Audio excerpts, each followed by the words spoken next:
جن لڑکیوں کو داڑھی والے لڑکوں سے شادی نہیں کرنی ہے یا پسند نہیں ہے تو یہ وصیت کر لے کہ ہمارا نکاح داڑھی والا نہ پڑھائے، داڑھی والا نہ پڑھائے، اور ہمارے نکاح کے اندر عالم، حافظ، مفتی، دیندار اور بہت سارے لوگ، دیندار لوگ وغیرہ وغیرہ ہمارے نکاح میں شامل نہ ہوں۔ اور پھر جب ہم دنیا سے رخصت ہوں، دنیا سے پردہ کریں تو ہمارا جنازہ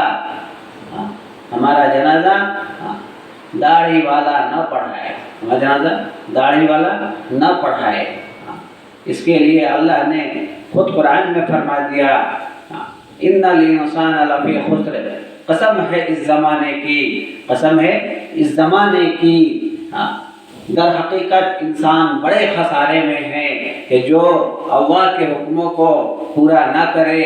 اور محمد رسول اللہ صلی اللہ علیہ وسلم کے نورانی پاکیزہ طریقے کو اپنے زندگی میں نہ لائے، وہ بڑے خسارے میں ہے، بڑے خسارے میں ہے۔ اس لیے میرے محترم بزرگوں، دوستوں اور عزیز ساتھیوں اور میری معزز خواتین حضرات، اس بات کا ہم عزم ارادہ کریں کہ ہمارے زندگی میں دین آ جائے، اور ہمارے زندگی میں دین آ جائے اور ہم بھی جو ہے کامیاب ہو جائیں، دنیا میں بھی کامیاب ہو جائے اور آخرت میں بھی کامیاب ہو جائے۔ آج ہمارے ایمان کی کمزوری کی وجہ ہے، آج ہمارے ایمان کی کمزوری ہے کہ ہمارا ایمان کتنا کمزور ہو گیا کہ ہمیں جو ہے جو اللہ کا حکم ہے اور محمد رسول اللہ صلی اللہ علیہ وسلم کا جو نورانی پاکیزہ طریقہ ہے، ہماری زندگی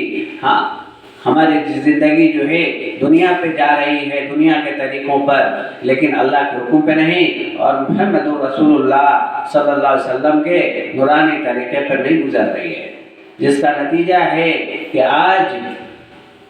جو بغیر داڑھی والے ہیں، جتنے بھی حضرات ہیں، سب کے سب جو ہے دنیا کی تمام خواتین کو پسند آ جاتے، پر ایسا کبھی نہیں ہوتا، کوئی یہ نہیں چاہتا کہ داڑھی والے سے شادی ہو جاوے، داڑھی والے سے شادی ہو جاوے۔ اس لیے میرے محترم بزرگوں، دوستوں اور عزیز ساتھیوں، ہمیں جو ہے ہر حال میں فکر کرنا ہے کہ ہمارے زندگی میں دین کیسے آ جائے اور ہمارے زندگی میں دین باقی کیسے رہے۔ صحابہ رضی اللہ تعالیٰ عنہ اجمعین کے زندگی کو اٹھا کر کے دیکھیں گے، ان کے زندگی کو اٹھا کر کے دیکھیں گے تو میرے محترم بزرگوں، دوستوں اور میری معزز خواتین حضرات، پتہ یہ چلے گا کہ انہوں نے جو ہے اللہ کے لیے، اللہ کے واسطے، اللہ کے دین کے خاطر اپنے آپ کو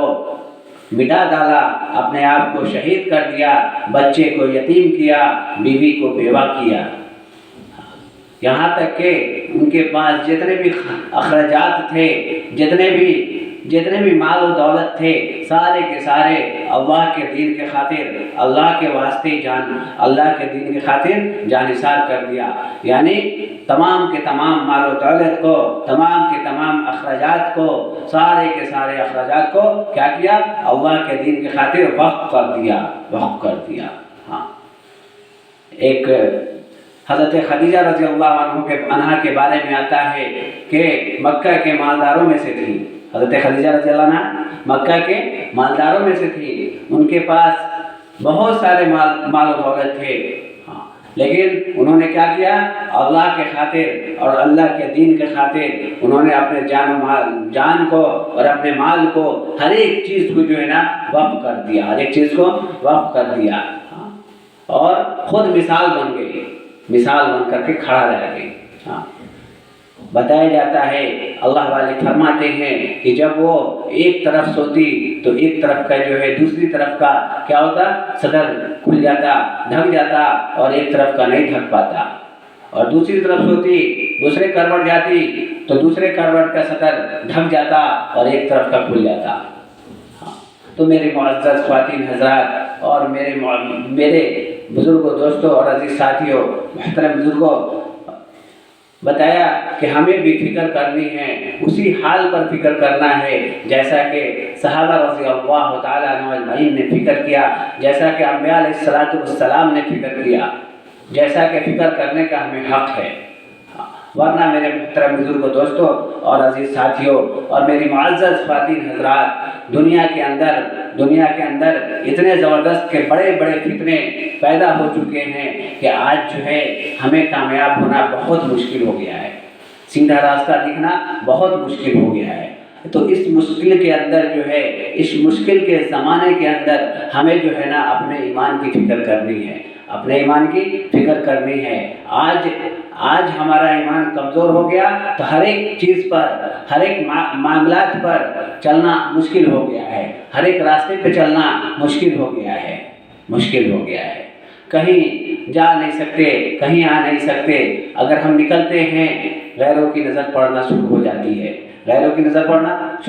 ہمارے ماں بیٹی کے اوپر غیروں کی نظر پڑنا شروع ہو جاتی ہے۔ ہاں، اس کا کارن کیا ہے کہ اس کے ذمہ دار ہم سب ہیں، اس کے ذمہ دار ہم ہیں، کوئی اور نہیں، غیر نہیں ہے، اس کے ذمہ دار ہم ہیں، کیونکہ ہم نے اپنے بچوں کو دینی تعلیم نہیں دی، جتنا دینا تھا اتنا نہیں دیا، شروع کی تعلیم دے کر کے یوں ہی پھر کانوینٹ اسکول میں نام لکھا دیا، جس کا نتیجہ یہ نکلتا ہے، جس کا رزلٹ ہمیں یہ پتہ چلتا ہے کہ ہماری بچے ڈاکٹر انجینئر بنتے ہیں، مگر پتہ کیا چلتا ہے کہ حافظ سے شادی کرنا، داڑھی والوں سے شادی کرنا ناگوار گزرتا ہے۔ کیوں؟ کیونکہ انہیں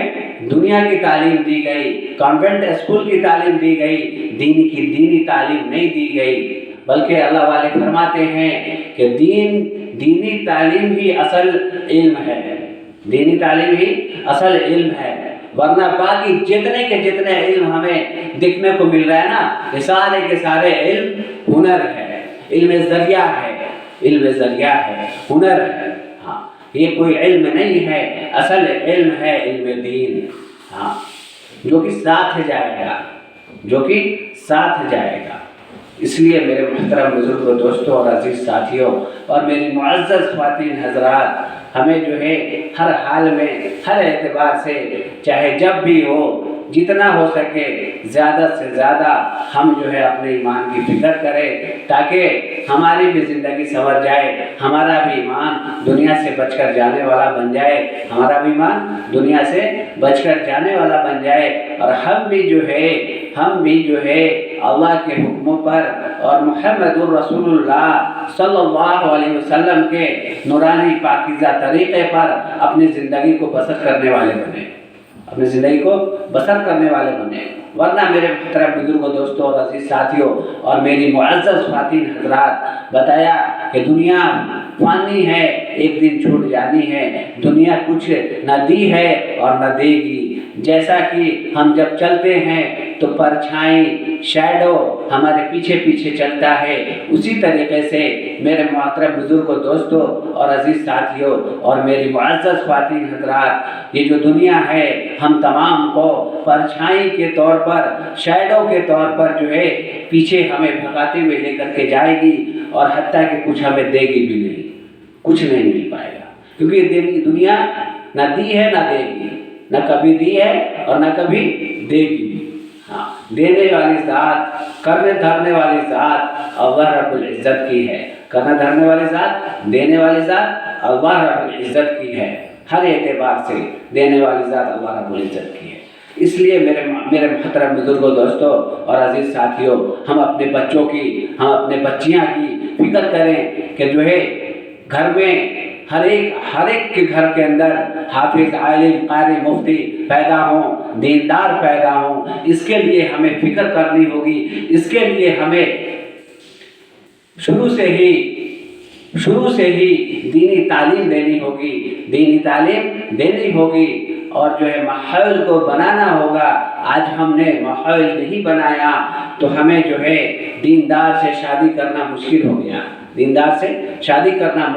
گیا، کیونکہ ہمارے زندگی میں دینی تعلیم ہے ہی نہیں، اگر ہے بھی تو یوں ہی ہے کہ لیا، یوں پڑھا اور جو ہے چل دیا، کتاب بند کیا، کتاب کو طاق پہ رکھ دیا۔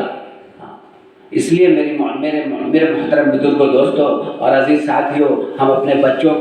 بچیوں کی فکر کریں کہ اس کے بھی زندگی کے اندر دین آ جائے، ورنہ میرے محترم بزرگوں، دوستوں، مرنے کے بعد بچیوں سے پوچھ نہیں ہوگا، سب سے پہلا پوچھ جو گھر کے پیرنٹس ہوں گے، جو گھر کے گارجینس ہوں گے، ان سے ہوگا، ماں باپ سے ہوگا۔ اس لیے میرے محترم بزرگوں، دوستوں، ہمیں فکر کرنا ہے، فکر کرنے کی ضرورت ہے۔ آج ہمارے اندر سے فکر نکل گیا، آج ہمارے اندر سے فکر نکل رہا ہے، نکل گیا ہے، تھوڑا بھی احساس نہیں ہے۔ ایسا نہ ہو کہ بے فکری پر موت آ جائے، ایسا نہ ہو بے فکری پر موت آ جائے۔ اللہ والے فرماتے ہیں اور حدیث کا خلاصہ ہے کہ بے فکری موت ہے، بے فکری موت ہے، بے فکری موت ہے۔ اور یہ بھی فرمایا کہ نا امید، یعنی اللہ سے نا امید ہونا کفر ہے، اللہ سے نا امید ہونا کفر ہے۔ اس لیے میرے محترم بزرگوں، دوستوں اور عزیز ساتھیوں، ہمیں فکر کرنے کی ضرورت ہے اور ہمیں اللہ سے خوب مانگنے کی ضرورت ہے کہ تاکہ ہمارے بھی زندگی کے اندر دین آئے اور ہمارے گھر کے اندر بھی دین آئے، بچیاں کے اندر بھی دین آئے۔ ایسا کریں گے انشاءاللہ، اللہ ہمیں اور آپ کو کہنے سننے سے زیادہ عمل کی توفیق عطا فرمائے۔ وآخر دعوانا الحمدللہ رب العالمین۔